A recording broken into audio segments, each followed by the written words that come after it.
오늘 본문 말씀은요. 창세기 38장 말씀입니다. 38장 24절에서 30절까지만 보도록 하겠습니다. 원래 전체를 다 내용을 얘기할 건데요. 다 읽기가 시간이 오래 걸릴 것 같아서 24절에서 30절까지만 보도록 하겠습니다.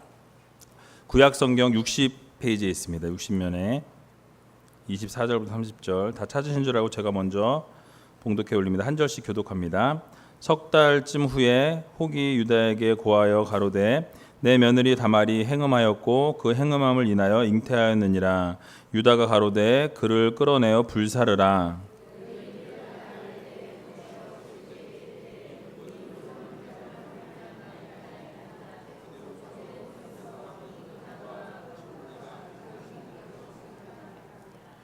유다가 그것들을 알아보고 가로되 그는 나보다 옳도다. 내가 그를 내 아들 셀라에게 주지 아니하였음이리로다 하고 다시는 그를 가까이 하지 아니하였더라. 해산할 때에 손이 나오는지라 산파가 가로되 이는 먼저 나온 자라 하고 홍사를 가져 그 손에 메었더니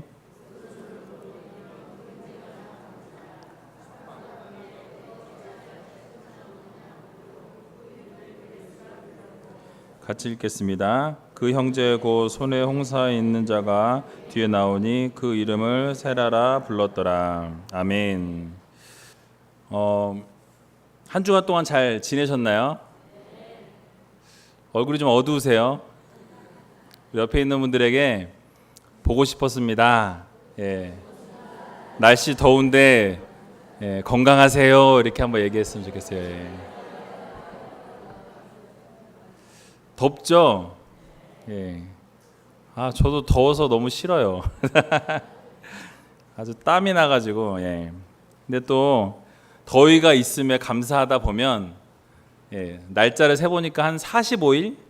요 날짜 지나고 나면 시원해질 것 같아요. 40일만 견디시고 그럼 또 시원한 날이 또 오면 또 그날에 감사하시고 또 추워지면 언제 여름이 오나 그렇게 살다 보면 1년이 가고 2년이 가고 그렇게 가겠죠. 오늘 본문의 말씀을 가지고 우리들의 우선순위는 이라는 제목으로 함께 말씀 나눌까 합니다. 여러분, 우리가 세상을 살아가면서 우선순위가 다 있어요. 어떤 것이 우선순위인가? 오늘 본문을 통해서 사실 우선순위의 내용을 어떻게 보면 찾아볼 게 없을 것 같은데 본문 내용을 통해서 같이 우선순위를 우리가 한번 생각해보는 그런 시간을 좀 갖고자 합니다. 창세기 37장부터 50장의 내용을 여러분 쭉 살펴보시면 누구에 대한 이야기죠? 저에 대한 얘기라고요? 요셉에 대한 이야기가 나오고 있습니다. 그런데 재미있게도 어쩌면 어떻게 보면 좀 뚱딴지같이 뜬금없이 오늘 38장에 전혀 다른 이야기가 이렇게 삽입이 돼 있어요. 원래 계속 요셉의 이야기가 나왔으면 요셉과 관련된 이야기가 나와야 되는데요. 갑자기 유다의 가족사가 또 이상한 말도 안 되는 이런 성경 이런 내용을 좀 뺐으면 좋겠는데 왜 이걸 넣어놓으셨을까? 그걸 한번 우리 같이 생각해 보기를 원합니다. 여러분, 어떤 학자들은요, 전후 문맥상 잘못된 편집이라고 이야기하는 학자들이 있어요. 이거는 실수로 엉뚱한 곳에다가 이걸 배치했다. 엉뚱하게 이렇게 잘 이렇게 넣다가 깜빡 졸아가지고 여기에다가 이 38장을 집어넣었다. 그래서 이건 말도 안 되는 장이다라고 이야기하는 사람이 있어요.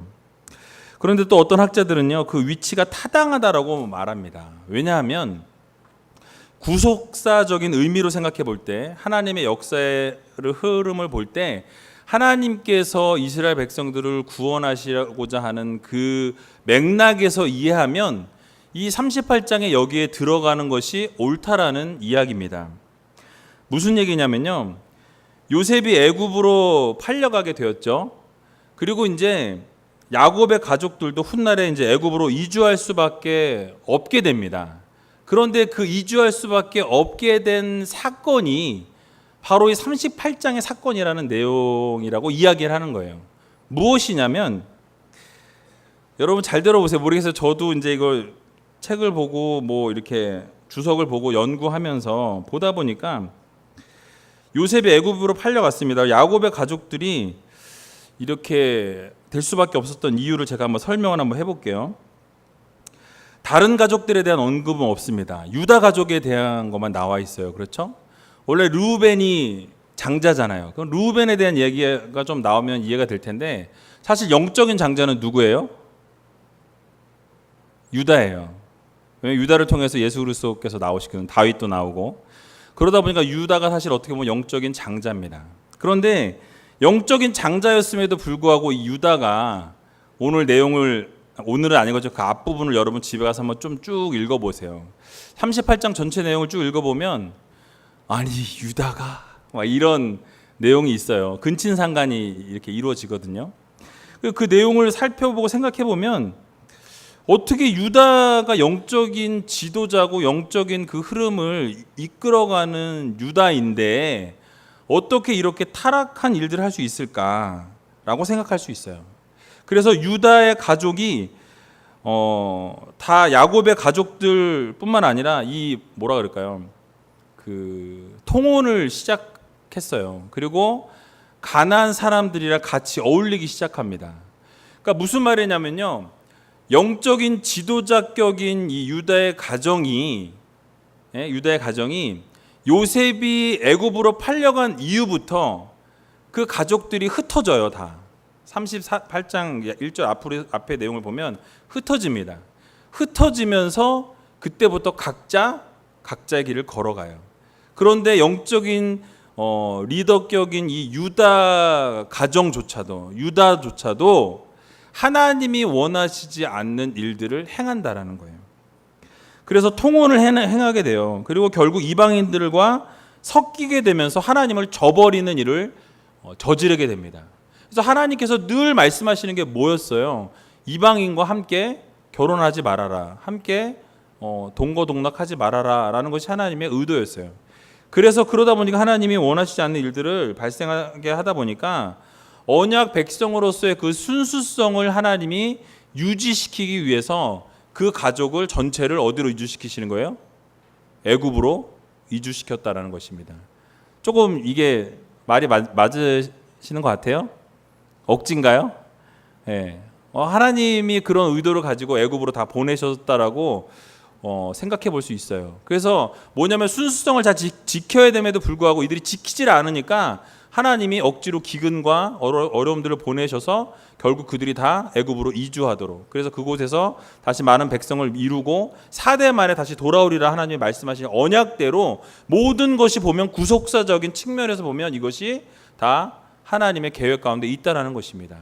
그래서 이 유다의 이 잘못된 이런 행동들의 모습도 하나님의 구속사적인 측면에서 볼 때 이 가정을 하나님께서 그럼에도 불구하고 사랑하시고 은혜 주심을 보여주시기 위한 배치였다는 거죠. 그래서 38장이 뚱딴지 같이 들어와 있는 것 같지만 실제적으로 전체적인 맥락에서 구속사적인 측면에서 전체를 흐름을 볼 때 여기에 들어가는 것이 적합하다라는 내용입니다. 그래서 여러분들이 하나님께서는 이 애굽으로 야곱의 아들들이 이주를 계획하셨다라는 거예요. 순수 혈통을 지키게 하기 위해서. 물론 나중에 가나안 정복하고 나서 또 그렇게 막 여기저기 섞이게 되는 부분들이 있지만 그럼에도 불구하고 하나님은 그들이 순수성을 유지하기를 원하셨던 거예요. 하나님의 백성으로 선민으로 살아가기를 원하셨다라는 사실입니다. 그래서 38장의 첫 내용의 시작을 보면요, 유다와 다말의 그 근친상간이 발생하게 된 배경을 앞에서부터 설명을 쭉 하고 있어요. 여러분, 애굽으로 요셉이 팔려간 이후에 야곱은 자녀들의 위로를 받지 아니하였다라고 37장 후반절에 보면 이야기하고 있습니다. 너무너무 슬프니까 자녀들이 위로하고 어떻게든 그렇게 좀 그 마음을 돌이키려고 했는데 그거를 돌이키지 않았다라는 거예요. 그리고 나서 38장 1절에 보면 이렇게 말씀하고 있어요. 그 후에 유다가 자기 형제에게서 내려가서 아둘람 사람 히라에게로 나아가니라 라고 말씀하고 있습니다. 무슨 얘기냐면요, 유다가 자기 형제에게서 내려갔다라는 말은 흩어졌다는 말이에요. 그러니까 뭐 때문에 흩어졌는지를 성경은 침묵하고 있어요. 그러나 우리가 예측할 수 있는 것은 뭐예요? 요셉의 사건을 통해서 형제들끼리도 이제 분쟁이 됐었을 것이라는 추측이죠. 왜냐하면 이렇게 팔면 안 된다, 뭐 팔자, 죽이지 말자 이런 것들이 있었을 거 아니에요. 그런데 아버지가 너무 애통하고 힘들어하는 것을 보니까 자녀들 마음이 어떨까요? 아, 우리가 잘못했구나, 이렇게 하면 안 되는 거였는데, 근데 또 어떤 형제는 또 아니야, 이건 잘 됐어, 뭐 이러면서 뭐 싸웠을 거 아니에요. 그러다 보니까 1절에서 유다가 자기 형제들에게서 내려가서 그들과 흩어졌다라는 얘기예요. 함께하지 않았다는 것입니다. 근데 누구랑 함께해요? 아둘람 사람 히라, 이방인이에요. 하나님의 백성이 아닌 이방 사람과 함께하고 나아갔다라고 이야기합니다. 그럼 뭐예요? 하나님이 원하시는 일이에요? 원하시지 않는 일을 유다가 시작했어요. 하나님이 원하시지 않는 이방인과 함께하기 시작합니다. 그래서 확실한 이유는 밝히지 않았지만 형제들로부터 유다가 떠나게 되었어요. 그리고 요셉을 판 이후에 큰 가족 가운데 일어나기 시작했습니다.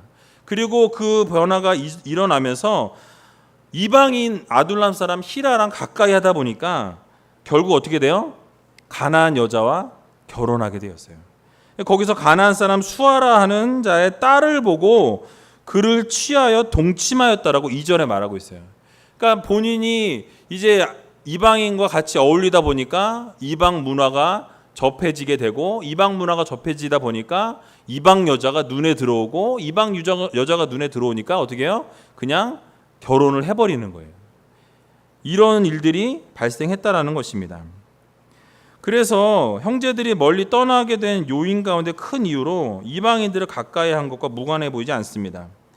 이것은 전형적인 하나님의 백성들이 타락하게 되는 그 과정들을 이야기하고 있는 거예요. 이스라엘 백성들 항상 어떻게 했어요? 하나님을 저버리기 전에 뭘 섬겨요? 우상을 섬겨요. 이방 사람들이 섬겼던 그 우상을 섬기기 시작하면서 하나님을 어떻게 돼요? 떠나기 시작합니다. 유다도 마찬가지예요. 유다도 형제들과 멀리 떨어져서 하나님의 백성들이 삶을 살아가지 않고 이방 사람과 친하게 되다 보니까 가나안 여인과 그 딸과 결혼하게 되었다라고 성경은 말씀하고 있는 거예요. 그래서 가나안 여인을 보고 아내로 취하는 것을 생각해 보면 이 순수성을 조존하고자 하는 선민들의 모습은 아니었어요. 분명히 하나님께서 야곱에게도 어떻게 자녀를 결혼할 때 어떻게 하라고 시키셨어요? 이방에서 고르지 말고 어디서? 친척 집에서 고르라 그랬잖아요. 그래서 야곱도 그렇게 결혼하게 됩니다. 그래서 이런 것들을 볼 때 근데 유다에게서 이방인들과의 통혼이 이루어지게 됐어요. 그 집안에서 가나안인들과 타락한 도덕성의 심각한 오염을 이루기 시작합니다. 어떻게 해요? 하나님이 좋아하실까요? 싫어하실까요? 분명히 싫어하셨을 거예요. 결국 유다는 이방인과의 결혼 속에서 세 자녀를 얻었다라고 말합니다. 첫째 이름은 엘이었고, 둘째 이름은 오난이었어요. 셋째 이름은 셀라였습니다. 그래서 이 세 아들을 낳았는데 장자 엘을 위해서 이제 이 다말을 결혼을 시켰다라고 성경은 말씀하고 있어요. 근데 오늘 읽지 않았지만 38장 7절에 보면 유다의 장자 엘이 어떻게 했다고요? 여호와의 목전에 악함으로 여호와께서 어떻게 하셨다고요? 그를 죽이신지라. 자, 이 엘도 어떤 짓을 했는지 모르지만 분명히 아버지 유다가 가나안 사람과 통혼하고 그 사람과 함께 하다가 자녀들이 세 명을 낳는데 그 세 자녀도 어떻게 됐을까요? 그 가나안 이방 사람들의 신을 또 섬기게 되고 결국 하나님 보시기에 합당하지 않은 삶을 산 거예요. 그러니까 어떠한 일을 저질렀는지 알 수 없지만 하나님께서 원하시지 않는 일을 행하게 되었어요. 하나님께서 그를 죽이셨다라고, 죽일 수밖에 없을 만큼 악한 일을 저지른 것입니다. 그리고 장자가 죽게 되니까요, 유다는 둘째 아들 오난에게 계대 결혼을 명령해요. 이 계대 결혼이 뭐냐면요, 오늘 38장 8절에 보면 이렇게 말씀하고 있어요. 유다가 오난에게 이르되 내 형수에게로 들어가서 남편의 아우의 본분을 행하여 내 형을 위하여 씨가 있게 하라라고 말씀합니다. 이게 바로 계대 결혼이에요. 계대 결혼. 뭐냐면 당시 히브리 풍습 중에 친척이나 형제가 그 장자가 결혼을 했는데 자녀가 없어요. 자녀가 없어서 씨가 연결이 안 되고 상속인이 없게 되면 그 형제나 친척 중에서 결혼을 해서 그 씨를 이어주는 그 풍습이 있었어요. 그게 바로 계대 결혼이라고 이야기합니다. 그래서 그 씨를 이어주기 위해서 둘째였던 오난에게 계대 결혼을 이어줄 것을 명령했어요. 이게 왜냐하면 풍습이었기 때문에 그렇게 이으라고 이야기합니다. 근데 둘째 오난이 형수와의 잠자리에서 후사가 생기는 것이 싫었어요. 원하지 않았어요. 그래서 어떻게 해요? 9절에 보면 땅에 설정하였다라고 이야기해요. 그러니까 하나님이 보시기에 그것도 합하지 않았습니다. 여호와의 목전에 악하였으므로 그도 죽이셨다라고 이야기하고 있어요. 이유가 무엇입니까? 그 당시 법으로 율법으로 대를 잇는 게 명령이었습니다. 근데 그 명령을 하나님이 명령하셨음에도 불구하고 그 둘째 오난도 따르지 않았어요. 왜요? 자녀를 낳아도 이 자녀가 누구 자녀예요? 형의 자녀가 되는 거예요. 내가 그렇게 씨를 뿌려도 어차피 그 아이는 내 자녀가 아니라 형의 자녀로 입적이 되기 때문에 내가 그 짓을 내가 왜 하냐? 나는 원하지 않는다. 그리고 하나님이 그렇게 명령하셨음에도 불구하고 땅에 설정했습니다. 그래서 하나님이 보실 때에 그것이 악하였다라고 이야기하세요. 그래서 그도 죽이시게 됩니다. 그런데 유다가요. 그러면 어떻게 해야 돼요? 어떻게 해야 돼요? 셋째도 장가를 그 형수한테 보내는 게 맞아요. 맞습니까? 네, 맞아요. 셀라도 그렇게 보내야 되는데 두 아들이 죽었어요. 이제 몇 아들 남았어요? 하나 남았어요. 보내고 싶어요? 안 보내고 싶겠어요? 얘는 보내기만 하면 아들을 잡아먹는 여인인가 보다. 예.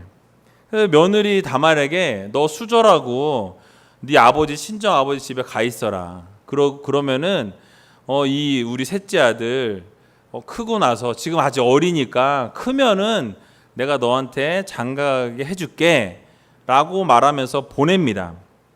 셀라가 장성하게 되면 대를 이어주겠다고 약속했어요. 그러나 다말은 시아버지의 말을 듣고 기다렸지만 어떻게 했어요? 막내 셀라를 줬습니까? 주지 않았습니까? 안 줬어요. 끝까지 안 줘요. 왜요? 죽을까 봐. 혹시 잡아 먹을까 봐. 염려가 돼서 주질 못합니다. 결국 유다가 약속을 이행하지 않으니까 어떤 꾀를 내냐? 유다가 양털을 깎기 위해서 딥나에 올라왔다는 소문을 듣게 돼요. 가까운 지역이었어요. 그래서 유다를 속이기로 결심합니다. 그리고 유다를 속여서 유다를 통해 자식을 얻으려고 창녀처럼 꾸미게 돼요. 그리고 자기가 과부의 그 옷을 벗어 제끼고 창녀가 입는 옷들을 그렇게 입고 가리웠다라고 성경은 말씀하고 있어요. 그리고 결국에 그 유다와 딜을 하게 됩니다. 염소 새끼 한 마리 받기로 하고 유다의 도장과 끈과 지팡이로 단범으로 받게 되었어요. 창세기 38장 18절에 보면은 이렇게 말씀하고 있어요. 유다가 가로되 무슨 약조물을 내게 주랴. 그가 가로되 당신의 도장과 그 끈과 당신의 손에 있는 지팡이로 하라. 유다가 그것들을 그에게 주고 그에게 들어갔더니 그가 유다로 말미암아 잉태하였더라라고 말씀하고 있습니다. 여러분, 있을 수 없는 일이죠. 그런데 이런 일들이 일어났어요. 근데 어떻게 보면 제가 이거를 이렇게 읽어보면서 가끔 성경을 보면 좀 뺐으면 좋은 얘기들이 너무 많이 있어요, 사실은. 그렇지 않아요? 저만 그런가요? 근데 이거를 왜 여기다 넣었을까 생각해 보면 그럼에도 불구하고 하나님은 뭐예요? 은혜를 주신다라는 거예요. 너희가 아무리 그런 죄를 저지르고 나쁜 짓들을 하나님 원하시지 않는 삶을 살았을지라도 하나님 어떻게 하세요? 구원하신다라는 거예요. 그럼에도 불구하고 너희가 죄짓고 말 듣지 않고 너네 멋대로 살고 니네 맘대로 할지라도 하나님은 결국 하나님의 계획대로 하나님의 섭리대로 하나님의 뜻대로 너희들을 어떻게 하신다? 구원하신다라는 거예요. 이게 은혜입니다. 이거를 말씀해 주시기 위해서 이런 모든 좀 뺐으면 좋겠는 그런 내용조차도 다 성경은 담고 있다라는 거예요. 거짓말하지 않는다라는 거예요. 속이지 않는다라는 것입니다. 그래서 이런 것을 통해서 이런 일이 있은 후에 유다는 이제 친정에 돌아가 있던 며느리 다말이 임신했던 소식을 듣게 됩니다. 유다가 어떻게 해요? 자신의 가문의 명예를 실추시켰기 때문에 극도로 분노합니다. 그리고 어떻게 명령합니까? 죽이라고 하는데 어떻게 죽이라 그래요? 태워 죽이라고 얘기해요. 화형시키라고. 24절을 함께 읽어보도록 하겠습니다. 24절 시작. 설딱쯤 후에 혹이 유다에게 가로되 내 며느리 다말이 행음하였고 그 행음함을 인하여 잉태하였느니라. 유다가 가로되 그를 끌어내어 불사르라. 여러분, 이게 말이 되는 거예요? 사실은 불사르라고 이야기했으면 어떻게 해야 돼요? 자기도 불사름을 당해야 돼요. 왜요? 그 당시 근친상간의 죄는요, 반드시 죽이라고 율법에 말하고 있어요. 하나님 주신 율법에. 그래서 사실은 어떻게 해야 돼요? 둘 다 죽어야 돼요.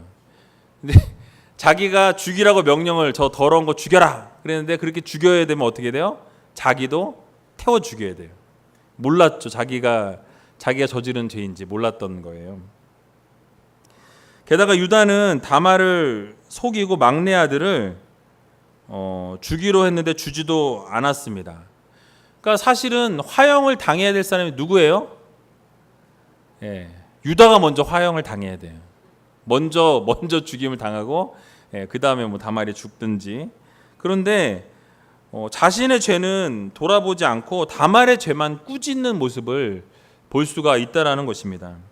여기서 우리는 좀 우선순위에 대해서 좀 생각해 볼 필요가 있는데요.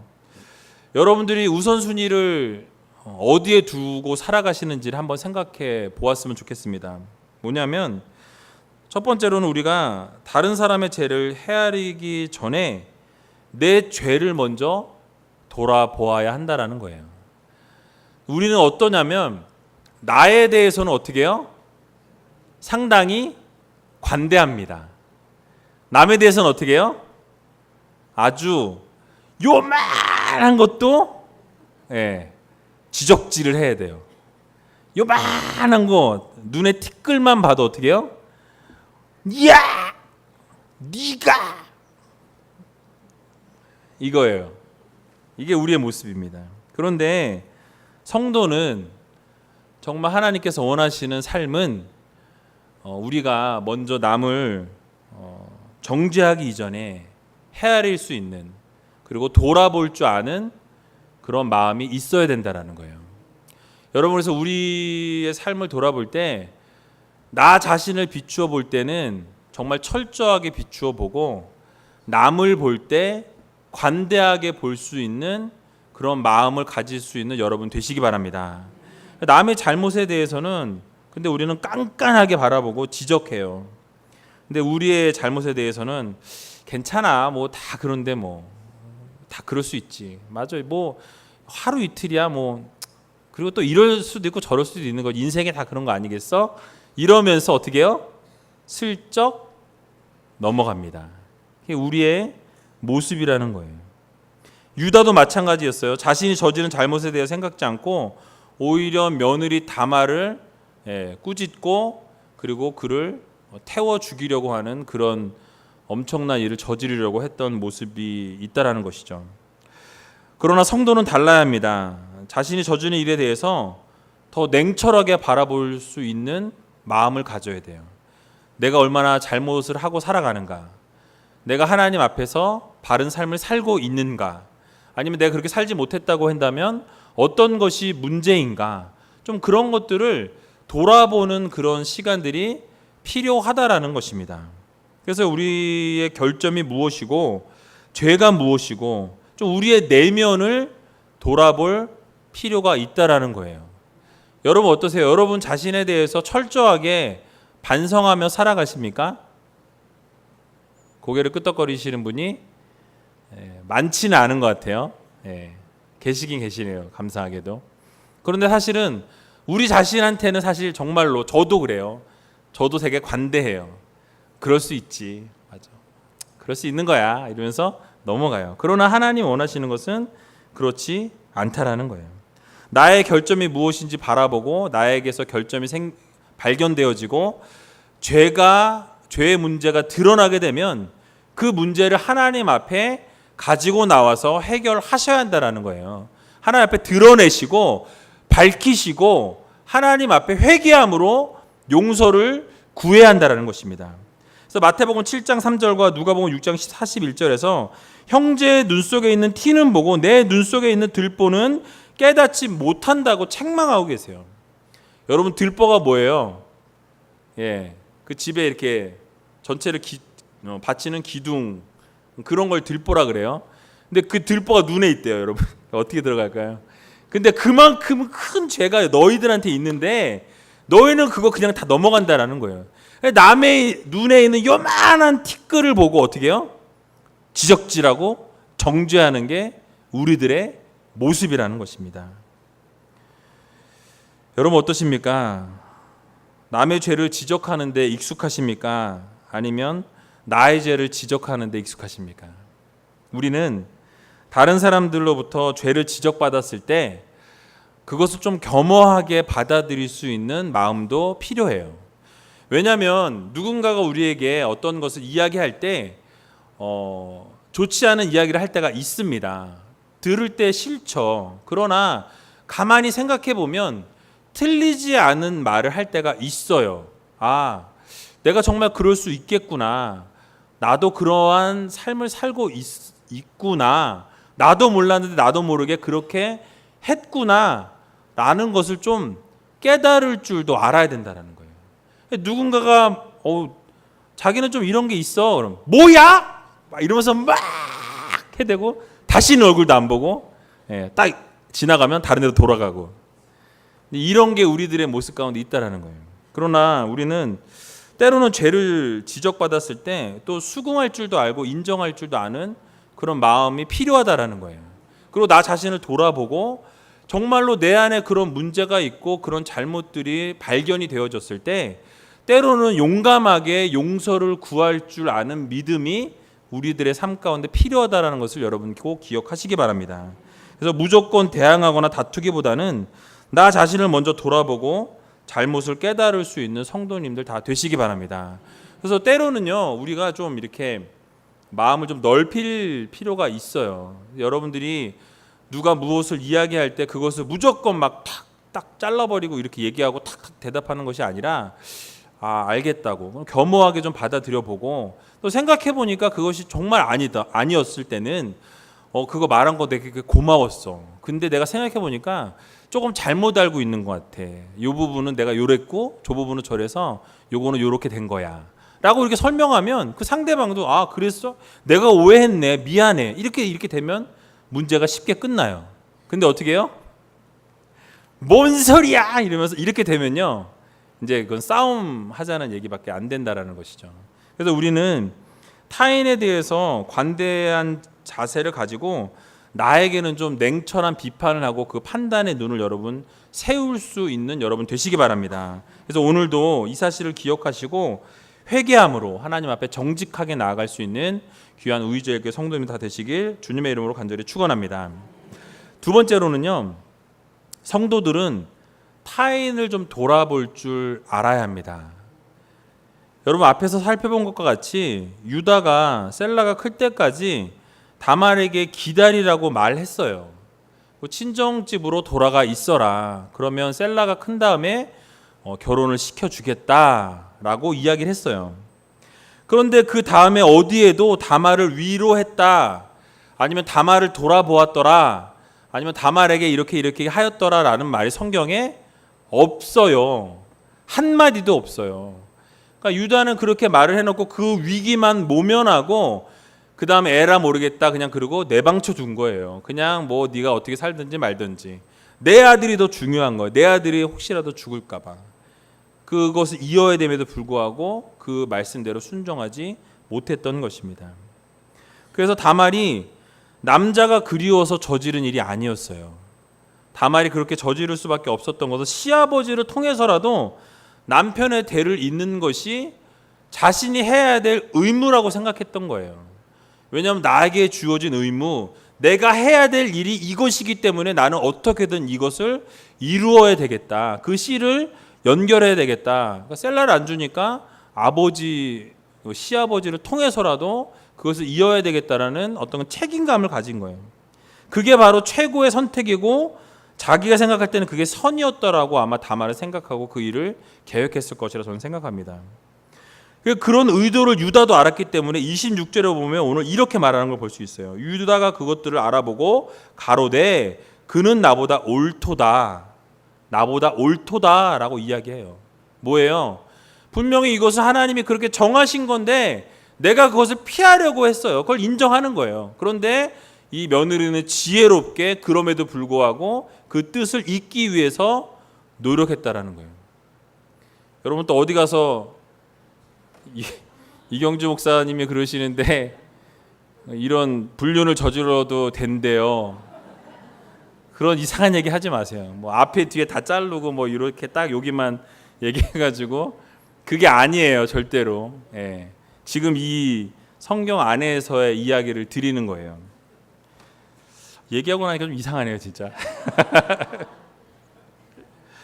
그러니까 이 며느리는 주어진 의무를 다한 거예요. 그리고 하나님이 그렇게 씨를 이으라고 하셨기 때문에 그것이 최선이었고 그것이 자기가 할 수 있는 정말 모든 것이었어요. 주어진 임무라면 큰 것이든 작은 것이든 반드시 해내고야 말겠다라는 그런 의지를 이 다말이 가지고 있었던 것입니다. 그런데 유다는 어때요? 자신의 의무가 분명히 아들을 통해서 셋째 아들을 통해서 이어가야 함에도 불구하고 그 의무를 하지 않았다라는 거예요. 저버렸다는 것입니다. 아들을 혹시 잃을까 봐 또 대를 이을 수 있도록 도와야 함에도 불구하고 모른 척했어요.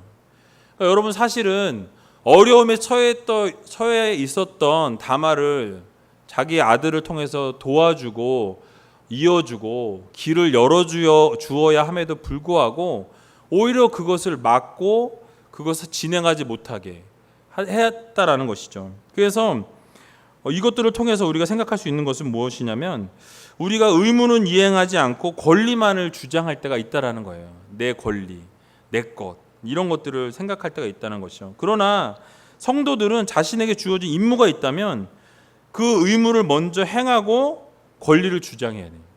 근데 권리와 의무가 같이 가야 되는데 권리는 주장하는데 의무는 행하지 않는다면 그것은 성도로서 바른 모습은 아니라는 것입니다. 그래서 권리를 내가 취하기 위해서는 내가 나에게 주어진 의무를 최선을 다할 수 있는 그런 믿음이 있어야 된다라는 거예요. 성도는 다른 사람의 의무도 돌아보아야 합니다. 유다는 다말에게 의롭지 않게 행동했어요. 다른 사람이 자신의 의무를 다할 수 도와줄 수 있음에도 불구하고 돕지 않았습니다. 뿐만 아니라 오히려 그것을 방해하는 모습을 오늘 보니까 보여주고 있습니다. 그것은 하나님 앞에서 옳지 않다라는 거예요. 출애굽기 22장 22절에서 23절에 보면 너는 과부나 고아를 해롭게 하지 말라. 내가 만일 그들을 해롭게 함으로 그들이 내게 부르짖으면 내가 반드시 그 부르짖음을 들을지라 라고 말씀합니다. 또 신명기 24장 21절에도 보면 내가 내 포도원의 포도를 딴 후에 그 남은 것을 다시 따지 말고 객과 고아와 과부를 위하여 버려두라 라고 말씀하고 있습니다. 무엇입니까?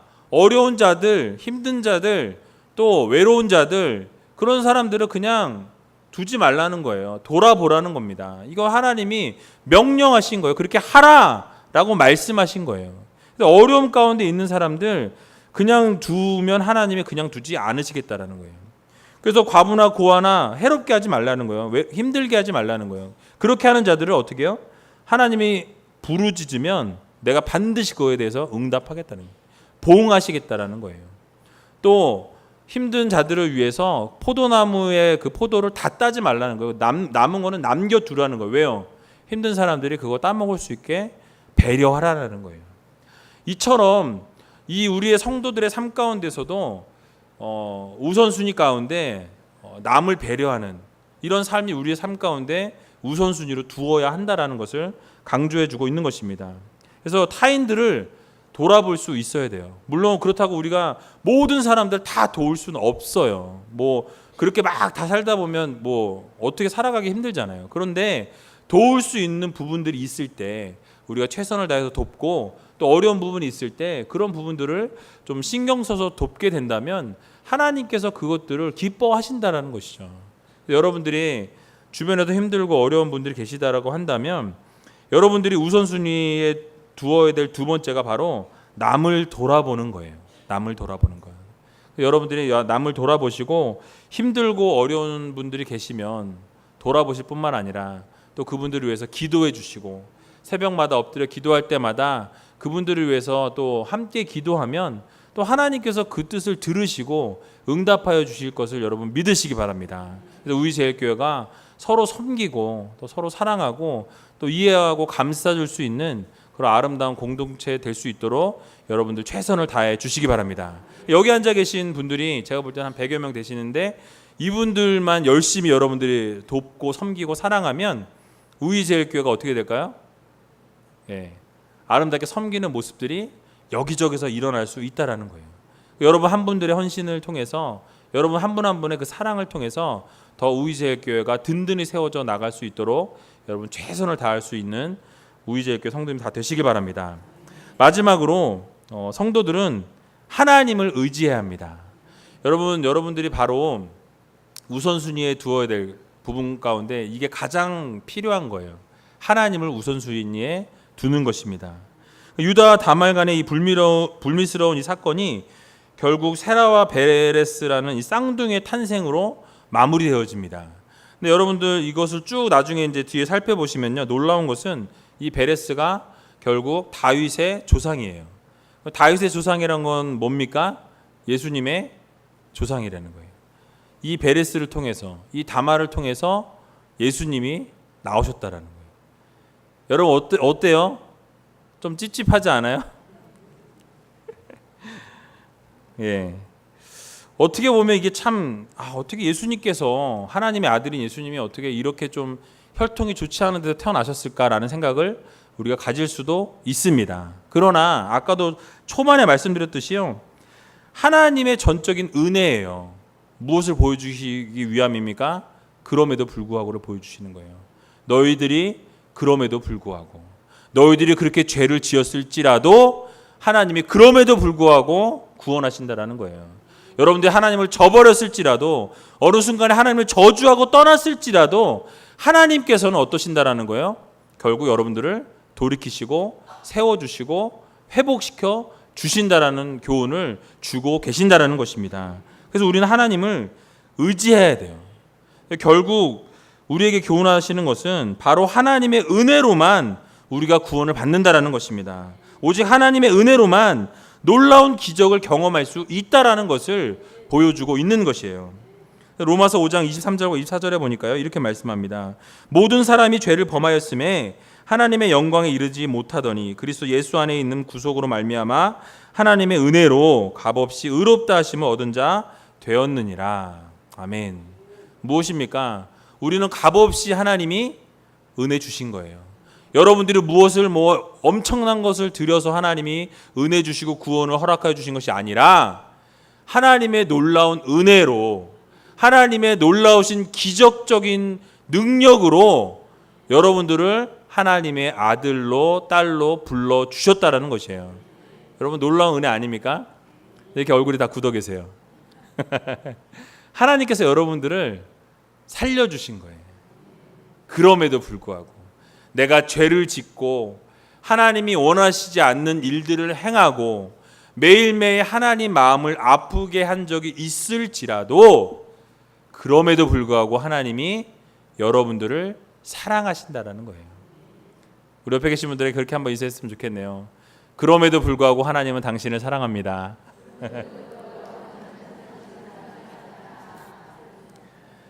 그렇습니다. 정말로 오직 은혜로 가능해요. 여러분들의 노력으로 아닙니다. 여러분들의 능력으로 아니에요. 여러분들이 어떤 것을 하나님 앞에 드려서 아니에요. 오직 하나님의 은혜로 가능하다라는 것 여러분 꼭 기억하시기 바랍니다. 그래서 우리는 하나님을 의지하고 결국 하나님께 맡기고 하나님을 바라볼 수밖에 없는 존재라는 거예요. 결국 하나님께서 이루실 것들을 생각하고 기대하면서 살아가는 것, 그것이 바로 성도들의 모습이라는 것입니다. 하나님께서 언젠간 이루시겠지. 하나님께서 반드시 이루실 거야. 하나님께서 반드시 책임져 주실 거야. 이런 마음을 가지고 살아가는 거예요. 그것이 성도들의 바른 모습입니다. 때로는 안 될 것 같지만 풀리게 하시는 놀라운 역사가 일어납니다. 내 생각으로 안 될 것 같은데 기적이 일어난다니까요. 여러분, 그게 기적인 거예요.